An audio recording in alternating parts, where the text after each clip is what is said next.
শেষ জামানায় মদিনা, এই যে আমাদের মদিনা, বাংলাদেশের তিনবারের নির্বাচিত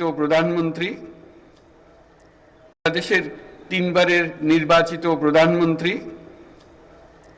শেষ জামানায় মদিনা, এই যে আমাদের মদিনা, 1.5 কোটি লোক আমার বিদেশে অবস্থান করে, আরো 1.5 কোটি লোক বিদেশে যাওয়ার জন্য।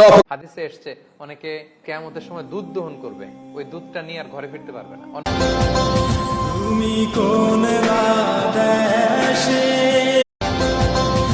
তুমি কোন দেশে, তুমি কোন দেশে, তুমি কোন দেশে।